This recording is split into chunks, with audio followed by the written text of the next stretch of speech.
Good morning friends. ઉપવેદ પરિવાર વતી ફરીથી આપ સર્વેનું ઓનલાઈન ક્લાસમાં હાર્દિક સ્વાગત છે. આજે આપણો લેક્ચર નંબર 6 છઠ્ઠો લેક્ચર છે ઇંગ્લિશમાં. હવે નાઉન્સ ચાલે જ છે, તમને ખબર છે. પહેલું કોમન નાઉન ભણ્યા, બીજું પ્રોપર નાઉન ભણ્યા, ત્રીજું ગઈકાલે આપણે કલેક્ટિવ નાઉન્સ ભણ્યા. આજે ચોથો પ્રકાર મટીરીયલ નાઉન્સ ભણવાનું છે. શું ભણવાનું છે? Material nouns. મટીરીયલ નાઉન એટલે કે તો દ્રવ્ય અથવા પદાર્થવાચક નામ. દ્રવ્ય અથવા પદાર્થવાચક નામ. હવે એના પહેલા હું એવી આશા રાખું, ડેલી હું કહું તો છું જ, તમને વિશ્વાસ છે કે હું તમને જે પણ હોમવર્ક આપું છું, પછી ચાહે વાંચવા આપું છું કે લખવા આપું છું, સમજો એ તમે પૂરું કરતા જશો. મારા જે લેક્ચર આવે છે એ તમે જોતા જશો. અને બીજી વાત કે મને એટલો વિશ્વાસ છે કે તમને આ જે અહીંયા ભણાવવામાં આવે છે એમાં 100% રસ, ઇન્ટરેસ્ટ પડતો જ હશે. કારણ આ વસ્તુ જે છે, હાલ હું તમને જે ભણાવી રહ્યો છું એ તમે ધોરણ 1 થી 8 માં કદાચ નહીં ભણ્યા હો. 100% આ મૂળ પાયો છે ગ્રામરનો. પણ મને જ્યાં સુધી ખબર છે ત્યાં સુધી 99% તમે નહીં ભણ્યા હો. અને ભણ્યા હો તો એ ખૂબ જ સારી બાબત છે. ભણ્યા હશો પણ આ જે સ્ટેપ વાઇઝ કયા નાઉનને શું કઈ રીતે ભાગ પાડવા, કયું નાઉન કેવી રીતે કહેવાય એ ખબર નહીં. નાઉન ભણ્યા, નાઉન એટલે કે નામ, શોર્ટમાં ખબર પડી ગઈ. જે બી નામ એ તો આપણને બી ખબર છે. જેના અલગ અલગ ભાગ પાડીને ભણવું આ બહુ ઉપયોગી હશે. અને ફરીથી એકવાર યાદ અપાવી દઉં છું કે ધોરણ 9, 10, 11, 12 કોલેજ જે બી તમારું ગ્રેજ્યુએશન, માસ્ટર ગ્રેજ્યુએશન જે બી પૂરું કરો છો, આ વસ્તુ સિવાય આગળ નહીં ચાલી શકો. અમારી 100% ગેરંટી. 9મા ધોરણમાં જે ટોપિક ભણો છો એ ગ્રેજ્યુએશનમાં પણ આવવાનો છે, 10મામાં પણ આવવાનો છે, 11મામાં પણ આવવાનો છે અને 12મામાં પણ આવવાનો છે. બીજી વસ્તુ, ફૂલ તૈયારી સાથે કરો. કોઈ પણ વસ્તુ બાકી ન રાખવી. આપણે અહીંયા તમને ડીપીપી એક નવો કન્સેપ્ટ લાયા છીએ આપણે, એ થોડો સમજી લઈએ. તમને એક ડીપીપી મોકલવામાં આવશે, એને આપણે ડીપીપી તરીકે ઓળખીશું. ડીપીપી એટલે શું? Daily practice paper. તમને પીડીએફ દ્વારા હું ડીપીપી મોકલાવીશ. મેથ્સ, સાયન્સ અને ઇંગ્લિશ ના આવશે. અને ડીપીપી ડેલી પ્રેક્ટિસ પેપર એટલે કે દરરોજ આપણે જે ભણ્યા છીએ, ધારો કે એક ચેપ્ટર પતી જશે આપણું નાઉન્સ, તો નાઉન્સ ના ડીપીપી આવી જશે. 5 નાઉન્સ ના ભેગા એમસીક્યુ આવશે, એ સોલ્વ કરવાના રહેશે. તમને આપી એનો 2 દિવસનો સમય આપીશ, એના પછી હું પણ તમને એ સોલ્વ કરાવીશ. હવે આ ડીપીપી વિશે તમને માહિતી મળી ગઈ છે. જેમ જેમ ટોપિક્સ આગળ ચાલશે એમ એમ એ ડીપીપી તમને સમજાવવામાં આવશે, બરાબર છે, અને તમને આપવામાં આવશે. હવે વાત રહી આપણા આજના ટોપિકની, તો ફરીથી એકવાર 5 નાઉન્સ. કોમન નાઉન એકદમ પરફેક્ટ. કોમન નાઉન એટલે કે સાહેબ એકના એક નામનો જે નામ આપણને આપેલું છે એનો બીજી રીતે સેમ નામમાં ઉપયોગ થાય એટલે કોમન નાઉન. હા કે ના જવાબ આપો. તારો ઉપયોગ થાય હા તો કોમન નાઉન, તારો ઉપયોગ થાય ના તો પ્રોપર નાઉન. પ્રોપર નાઉન એટલે વિશિષ્ટ નામ. કોમન એટલે સામાન્ય, પ્રોપર નાઉન એટલે વિશિષ્ટ નામ. પરફેક્ટ મયુર એટલે મયુર જ, બીજું કંઈ કહેવાય નહીં, એને વિશિષ્ટ કહેવાય. એ પણ ભણી ચૂક્યા. ત્રીજું ભણ્યા કલેક્ટિવ નાઉન્સ. તો કલેક્ટિવ નાઉન્સ એટલે શું? તો કે ભાઈ 12 જણા ભેગા હોય તો એને કયા નામથી આપણે ઓળખીએ? સમૂહવાચક નામ આપવું હોય તો શું આપી શકીએ? તો એ સમૂહવાચક નામ આપવા માટે પણ આપણે ભણી ચૂક્યા, બરાબર છે. કે ભાઈ બેબી ઓફ ગર્લ્સ, છોકરીઓનું ટોળું. હર્ડ ઓફ એલિફન્ટ્સ, હાથીઓનું ટોળું. સ્વર્મ ઓફ બીઝ, મધમાખીનું ટોળું. ફ્લોક ઓફ બર્ડ્સ, પક્ષીઓનું ટોળું. ક્રાઉડ ઓફ પીપલ, લોકોનું ટોળું. શીખી ચૂક્યા છીએ આપણે. હોમવર્ક પણ આપ્યું હતું ગઈકાલે. અને હું આશા રાખું દરેક જણ પોતાનો હવે હા 5 સેન્ટેન્સ પણ મેં આપ્યા હતા. મેં કીધું તું પ્રયત્ન કર્યો છે, તમે કર્યો જ હશે. હવે કહેવા માંગુ છું જેને પણ 5 સેન્ટેન્સ બનાવ્યા હોય, કલેક્ટિવ નાઉન્સ ની વાત કરું છું ગઈકાલના લેક્ચરની, તો એને મારા WhatsApp નંબર પર મોકલો. એટલે મને ખબર પડે તમે સાચું બનાવ્યું, ખોટું બનાવ્યું. તમે મોબાઈલ પણ યુઝ કરી શકો છો, મોબાઈલમાં પણ તમને મળી શકે. કલેક્ટિવ નાઉન્સ લખો ને એટલે બધું આવી જાય અંદર. બરાબર છે. હવે વાત આવી આજે આપણે જે ભણવા જઈ રહ્યા છીએ એને આપણે શું કહીશું? ચોથા નંબરનું nouns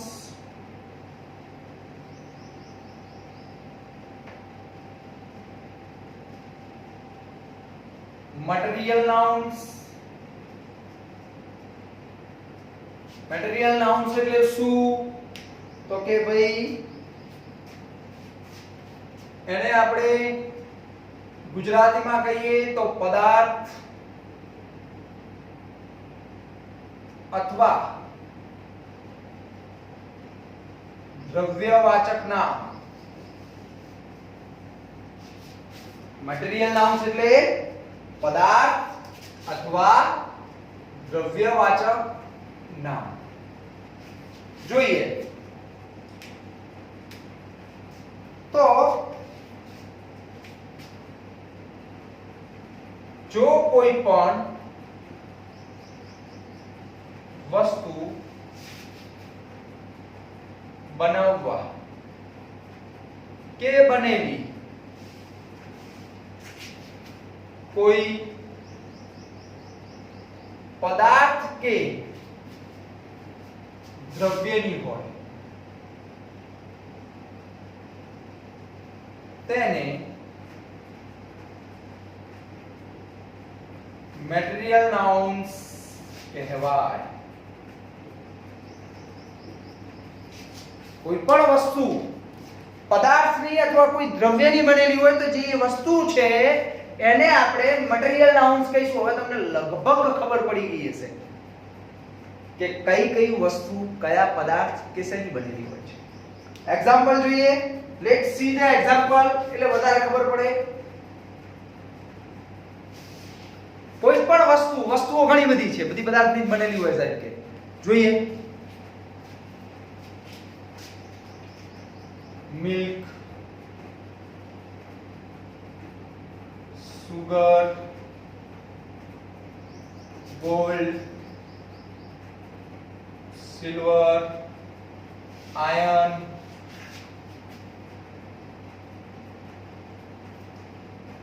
gold, silver, iron, wood, etc. સમજી લો. મિલ્ક ની અંદર કોઈ એલિમેન્ટ અથવા સબસ્ટન્સ છે જ એટલે એને મટીરીયલ નાઉન્સ કહીએ છીએ. મટીરીયલમાં આવે છે. સુગર, ખાંડ બનેલી તો છે જ કોઈ પદાર્થની. ગોલ્ડ, સોનું, ધાતુ છે, મટીરીયલ નાઉન, પદાર્થ, ધાતુ. સિલ્વર, ધાતુ. આયર્ન, લોખંડ, ધાતુ. વુડ, લાકડું. મગજમાં બેસી ગયું? તો આ બધા જે નામ છે એને આપણે સમૂહવાચક અથવા દ્રવ્યવાચક કહીશું. વસ્તુની વાત છે જે પદાર્થની બનેલી હોય કોઈ પણ વસ્તુ માટે તો એને આપણે મટીરીયલ નાઉન તરીકે ઓળખીશું. અને મટીરીયલ નાઉનમાં ઘણા બધા છે જે વસ્તુ પદાર્થની બનેલી હોય છે. આપણે વસ્તુઓને ખબર જ છે પદાર્થ કે એમાં ધાતુનો ઉપયોગ થયેલો હોય મટીરીયલ નાઉન્સ છે. Milk, sugar, gold, silver, iron અને વુડ. હવે એના પછીની વાત કરીએ. એક બે સેન્ટેન્સ દ્વારા સમજીએ તો વધારે અનુકૂળતા રહે. જોઈએ.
સમજજો બરાબર.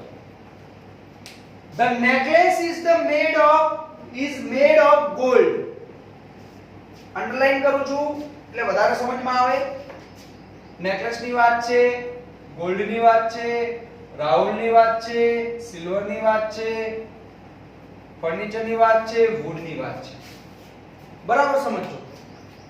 નેકલેસ એટલે ગળામાં આપણે અહીંયા તો દોરો જ પહેરેલો છે, પણ ગળામાં આપણે જે ચેન ને મૂળ ગળામાં પહેરવાની વસ્તુ, ઘરેણું જેને કહેવાય, ગળામાં પહેરવાનું, એને નેકલેસ કહેવાય. હવે necklace is made of gold. Necklace શેની, કોઈ પણ વસ્તુ, કોઈ પદાર્થ કે દ્રવ્ય ની હોય તો તેને મટીરીયલ નાઉન કહેવાય. બરાબર છે. હોય તેને કોઈ પણ વસ્તુ બનાવવા કે બનેલી કોઈ પદાર્થ કે દ્રવ્યની હોય, સમજો, તો તે દ્રવ્યને અથવા પદાર્થને હોય તો, તે દ્રવ્ય હોય તો, તે દ્રવ્ય કે પદાર્થ ને મટીરીયલ નાઉન્સ કહેવાય. મગજમાં બેસી ગયું. હવે the necklace is made of gold, તો નેકલેસ પહેરેલું છે, શેનું બનેલું છે ભાઈ? તો કે ગોલ્ડ નું બનેલું છે. તો ગોલ્ડ ને આપણે શું કહીશું? Material nouns. એમએન થી હું એને લઉં. Rahul has a purchase. હવે રાહુલ ની વાત કરીએ તો રાહુલ પ્રોપર નામ, મારું નામ રાહુલ છે, એ તમને બધાને ખબર છે. તો Rahul has purchase a tea set. એને ચાનો સેટ, ચાના કપનો સેટ, ટી કપ આવે, ઓફ સિલ્વર, જે એને ટી સેટ પણ શેનો બનેલો છે ભાઈ? સિલ્વર નો. તો સિલ્વર એ શું કહેવાય છે? Material nouns. I got his furniture made of wood. મેં ફર્નિચર ખરીદ્યું છે. ફર્નિચર એટલે આપણા ઘરમાં જે ફર્નિચર હોય, એ ફર્નિચર શેનું બનેલું છે? તો કે વુડ નું. તો વુડ એ પદાર્થ, દ્રવ્ય, તો મટીરીયલ નામ. બોલો છે આમાં બી? મતલબ જે વસ્તુ, કોઈ ધાતુ, કોઈ પદાર્થ ની બનેલી હોય તો એ પદાર્થને આપણે મટીરીયલ નાઉન્સ કહીશું. મગજમાં બેસી ગયું. ધારો કે નેકલેસ સોનાની બનેલી હોય તો સોનું મટીરીયલ નાઉન. રાહુલે ખરીદ્યો છે ટી નો સેટ, આપણે જે કપ કહીએ, તો એ શેનો છે? સિલ્વર. સિલ્વર એ ધાતુ, તો મટીરીયલ નાઉન. આઈ ને ફર્નિચર ખરીદ્યું, વુડ નું બનેલું છે, ફર્નિચર વુડ નું બનેલું, તો વુડ એ આપણા માટે શું થઈ ગયું? Material noun. I hope you all understand. હવે એના અમુક આ આપણે મળ્યું gold, silver, wood, milk, sugar, gold, silver, iron, wood. આ બધા આપણી જોડે મટીરીયલ નાઉન્સ છે. ઓકે, તો હવે આ મટીરીયલ નાઉન્સ ના અમુક ઇમ્પોર્ટન્સ નિયમો જોઈ લઈએ આપણે. ધ્યાન રાખજો, યાદ રાખો.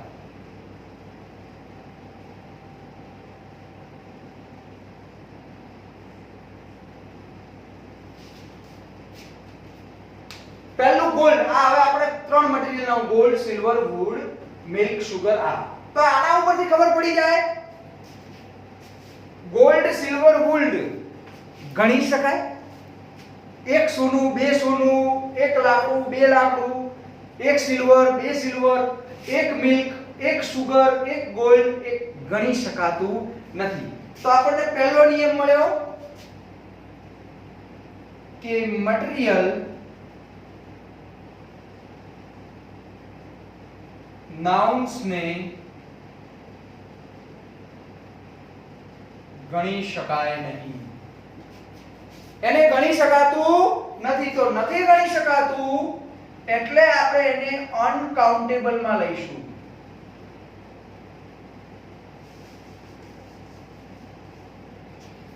શું કહેવાશે? મટીરીયલ નાઉન ને ગણી નથી શકાતું એટલે આપણે એને અનકાઉન્ટેબલ નાઉન્સ કહીશું. બરાબર છે? ગણી શકાતું, ગોલ્ડ ને ન ગણાય, સિલ્વર ને ન ગણાય, વુડ ને ન ગણાય, મિલ્ક ને, તો શું કરી શકાય? પ્રશ્ન થયો કે સાહેબ ગણી ન શકાય તો શું કરી શકાય? તો મટીરીયલ નાઉન ને સમજો બેટા, મટીરીયલ નાઉન ને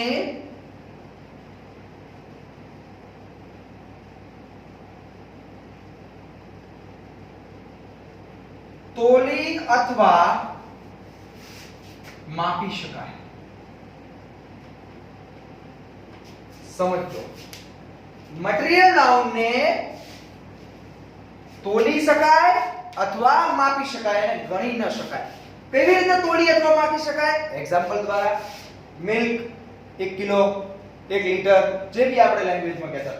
સુગર 1 કિલો, માપી તોલી શક્યું એને. માપવાની વાત, આ ગ્રામમાં આવે છે એનું વજન. વુડ 10 ફૂટ, 15 ફૂટ, 20 ફૂટ માપી શકાય. સ્ટીલ, લોખંડની વાત કરીએ તો એ પણ મટીરીયલ. આયર્ન તો એને માપી શકાય કે ભાઈ આપણે કેટલા ફૂટનો ગેટ બનાવવો, તો કે 20 ફૂટનો ગેટ બનાવવો છે. ફર્નિચરના સોફા, તો કે ભાઈ 20 બાય 20 ના સોફા બનાવી દો. આ ઘરમાં કબાટ બનાવવાનું છે, 10 બાય 10 નું કબાટ બનાવી દો. તો આ એને માપવા અને તોલી શકાય છે. તો જેને માપી શકાતું હોય, જેને તોલી શકાતું હોય એ મટીરીયલ નાઉન્સ કહેવાય. ગણી ન શકાય, ગણી ન શકાય. હવે એના પછી એક બીજો નિયમ, આના ઉપરથી આપણને એ પણ ખબર પડી કે મટીરીયલ નાઉન્સ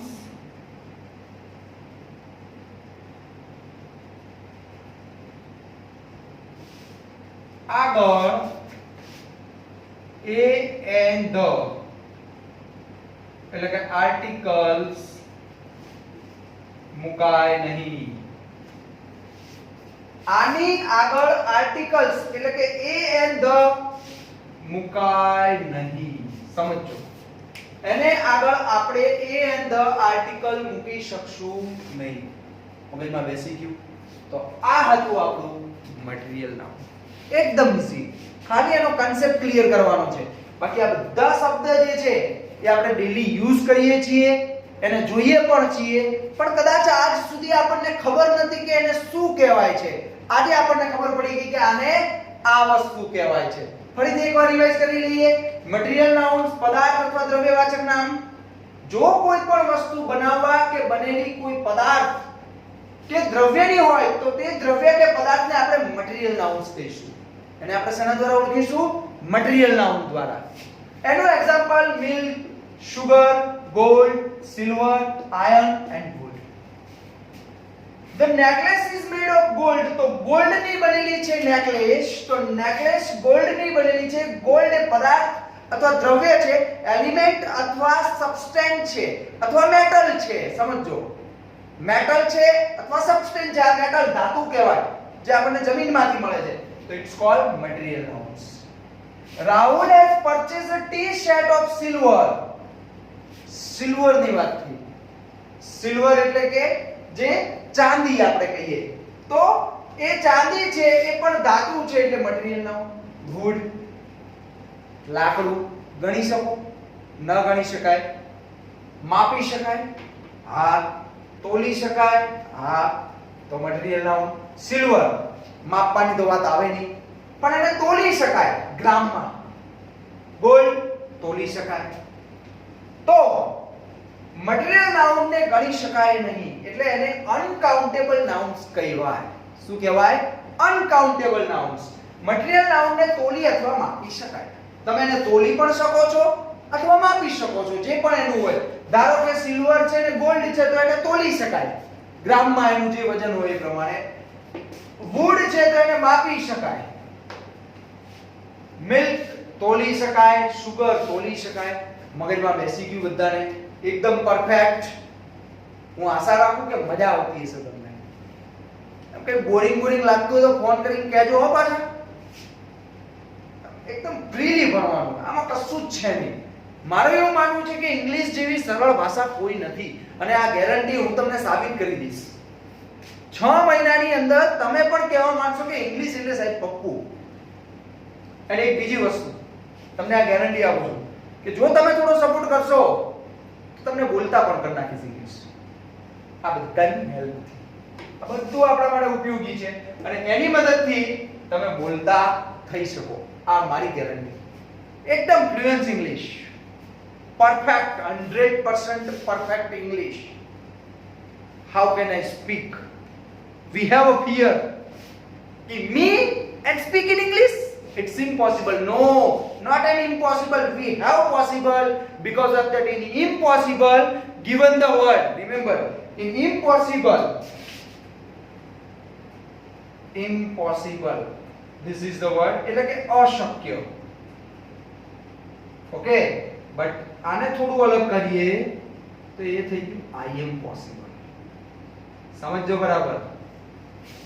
હું કરી શકું છું એને શક્ય. I am possible. Impossible ની અંદર જ એટલે કે નિષ્ફળતાની અંદર જ સફળતા છુપાયેલી છે, ખાલી એને કલેક્ટ કરવાની છે.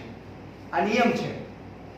So remember that English is very easy language and funny language. Funny, ekdam mazak language. There will be no any stress. If you want to speak in English, then easily you can get the rhythm, but you need the vocabulary power and the zeal and the come the voice in your heart, bottom of the heart, and this and then when this come, then you can speak English easily. And I'll give you also some tips of the, but when we'll be in the school, જ્યારે આપણી school join થઈ જશે ત્યારે આપણે એનો પણ પ્રયત્ન કરશું સાઈડમાં. એટલે 9-10 એકાદ વર્ષમાં તમને એની પણ રિધમ આવી જશે. ઇંગ્લિશ બોલવું વેરી ઈઝી. ફટાફટ લખી નાખો. બહુ સારા અક્ષરે લખવાનું છે, એકદમ પરફેક્ટ લખી નાખો.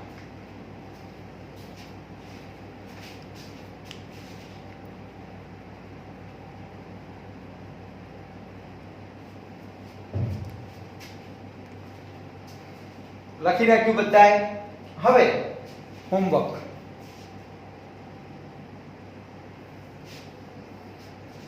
હોમવર્ક જોઈ લઈએ. હોમવર્ક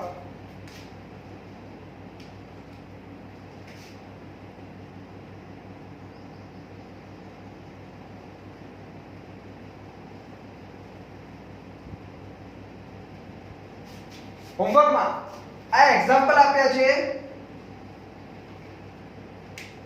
કયા એક્ઝામ્પલ તમે જોઈ શકો છો? તો મટીરીયલ નાઉન્સ નો MN એટલે material nouns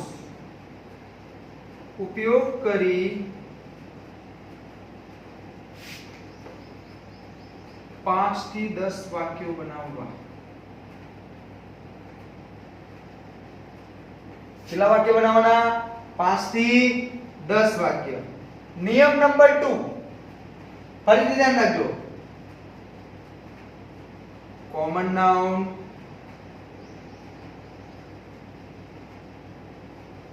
proper noun, collective noun અને આજે ભણ્યા મટીરીયલ નાઉન. આને બધા જ નિયમો વાંચવાના છે જે તમે નોટમાં લખેલા જ છે. એ વાંચી તૈયાર કરવાના છે. કારણ સાહેબ કેમ એમ? હવે એક જ બાકી રહ્યું, આવતીકાલે આપણે કરીશું એબ્સ્ટ્રેક્ટ નાઉન. એબ્સ્ટ્રેક્ટ નાઉન ની ચર્ચા કર્યા બાદ પાંચેનો ભેગો ટેસ્ટ રહેશે. Common noun, proper noun, collective noun, material noun. કાલે એબ્સ્ટ્રેક્ટ નાઉન પતી જશે. પરમ દિવસે 5 નાઉન નું એકવાર ફરીથી સાથે રિવિઝન કરી લઈશું. રિવિઝન કર્યા બાદ ટેસ્ટ રહેશે ઓનલાઈન. પરફેક્ટ એક બી માર્ક્સ જવો ન જોઈએ. આ મારા ઉપર બી ચેલેન્જ છે. મેં તમને ભણાવ્યું તો માર્ક્સ જાય તો મારો બી થોડો વાંક હોય. એટલે મહેનત તમારી કરવાની છે. ઇજ્જતનો સવાલ છે. ઠીક છે? તો બસ આજે આટલા સુધી રાખીએ. Have a nice day. Homework કરવાનું છે પણ હોમવર્ક પરફેક્ટ અને નોટ્સ તમારી પરફેક્ટ હોવી જોઈએ. Okay, thank you.